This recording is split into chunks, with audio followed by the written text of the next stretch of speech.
Bonjour. Bonne arrivée. Merci bien. C'est vous qui avez envoyé la dame musulmane commerçante, grande commerçante, qui avait un problème au pied. Oui. Une maladie très grave, une grosse plaie, c'est vous qui l'avez envoyée. Oui. Comment vous l'avez approché, vous l'avez convaincu pour l'emmener dans la maison de Dieu? Comment ça s'est passé? Dites-nous. Ben, moi, je suis à Jean Folie et je suis partie à Cocody pour voir ma fille qui a ma petite fille malade, à la Cité des Arts. Et arrivée là-bas, bon, comme je vois que les soins de l'hôpital, ça n'allait pas, bon, le mardi, je suis allée aux 2 plateaux chez une dame là qui vend des médicaments indigènes. Et quand j'ai fini les achats, je voyais la dame musulmane qui pleurait, qui montait là pour venir aussi acheter les médicaments pour sa plaie parce que vraiment, elle avait une douleur intense. Insupportable. Insupportable. Et c'est comme ça, quand je l'ai vue, tout de suite, j'ai dit non, mais cette plaie-là, c'est pas ici que ça va se soigner. Et que je vais t'envoyer chez quelqu'un que je connais, qui s'appelle Papa Florian, derrière WAF, qui va te soigner. Et la dame m'a dit, mais maman, allons-y. J'ai dit, non, aujourd'hui, mardi, il ne peut pas te recevoir, parce que j'aimerais bien qu'il te reçoive. Et c'est comme ça, bon, elle a quand même acheté ses petits produits pour calmer la blessure, mais la plaie, mais ça ne se calmait pas. Et c'est comme ça, j'ai pris son numéro, elle aussi, elle a pris mon numéro, et puis elle est partie. Donc le jeudi matin, à 5 h du matin, c'est moi-même qui les a appelés. Et que nous nous sommes rencontrés, et nous sommes arrivés ici. Mais avant cela, que je la rencontre, son mari qui est musulman, était dans la semaine priait. Il m'a dit qu'il priait parce que tellement que la maladie de sa femme durait, sa femme a commencé à dire qu'elle voulait mourir parce qu'elle est fatiguée. Et lui, il a demandé à Dieu, je te demande pardon pour ma femme. Mais mets quelqu'un sur mon chemin qui peut nous accompagner chez un guérisseur ou bien quelqu'un qui peut guérir la blessure, la plaie de ma femme.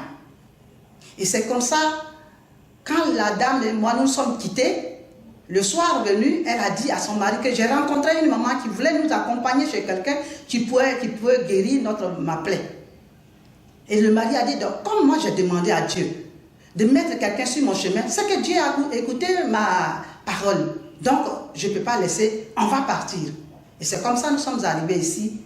Et vraiment, elle pleurait parce que la plaie même sentait, ça coulait. Oui, elle ne pouvait pas rester vraiment tranquille. Et dès qu'elle a pris vraiment le premier lait, la douleur a commencé à diminuer un peu. Mais ça a commencé à continuer. Et c'est son mari qui est rentré dans la salle pour rencontrer papa. C'est après que la dame dit, il faudrait que moi aussi je rencontre papa. Et c'est comme ça, elle est venue à côté de papa. Moi aussi, elle m'a fait appel. Et nous sommes arrivés là, chez papa.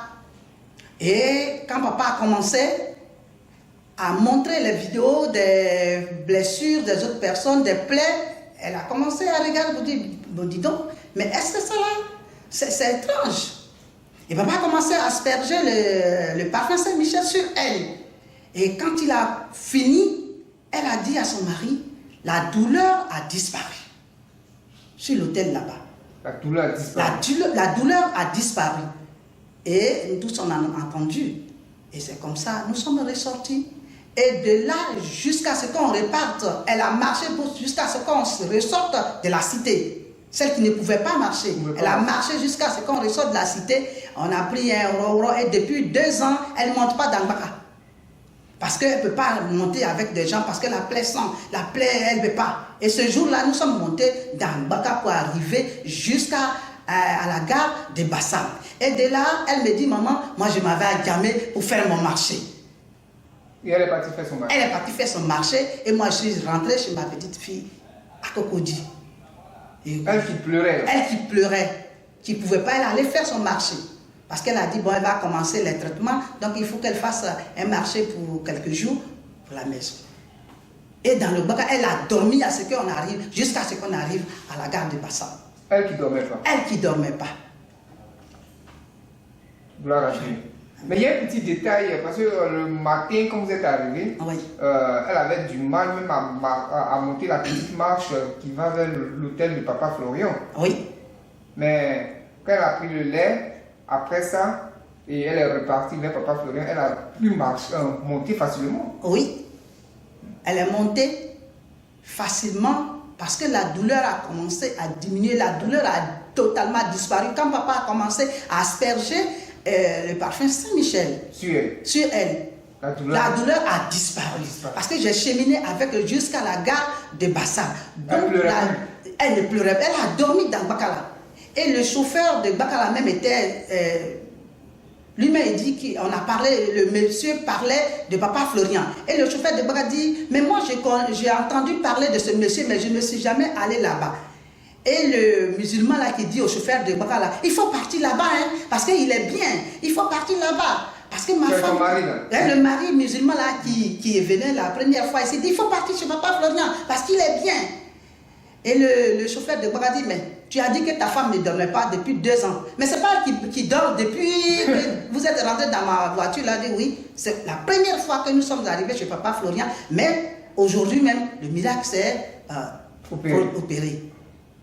Ah, il a dit que sa femme ne dormait pas depuis 2 ans. Bien sûr. Et le chauffeur voit maintenant dans le viseur. Mais puisque le jour que nous nous sommes rencontrés, moi j'ai photographié la plaie. Et dans la voiture, quand nous sommes arrivés à un feu, j'ai montré la plaie de la dame au chauffeur. Le chauffeur dit, c'est pas vrai ça. C'est cette plaie-là qui est sur cette dame-là qui dort. J'ai dit oui, c'est cette plaie-là. Mais la douleur a disparu. Donc vraiment, gloire à Dieu. Le Seigneur est merveilleux. Le Dieu de Papa Florian est merveilleux. Gloire à Dieu. Amen. On les verra donc. Vous allez leur dire de revenir pour qu'on constate l'état d'avancement de cette plaie-là. Parce que Dieu de Papa Florian a commencé son travail. Son travail. Donc, depuis lors, est-ce que vous les avez appelés pour avoir leurs nouvelles? Oui, tous les jours, je les appelle. Soit c'est son mari qui m'appelle, soit c'est moi qui les appelle pour voir comment la plaie évolue, comment, et si elle dort réellement. Elle dit, son mari dit, ah, il n'y a pas de problème, maman, on dort bien. Parce que lui-même, il ne dormait pas aussi. Il ne dormait pas, oui. Donc, lui, il dit, on dort bien, parce que quand la femme dort, il est obligé de dormir bien. Donc, il dit, on dort bien. La souffrance est terminée. Passée. Ouais. Gloire au Seigneur. Amen. Que Dieu vous fortifie. Amen. Et continuez l'œuvre d'évangélisation. Amen, papa.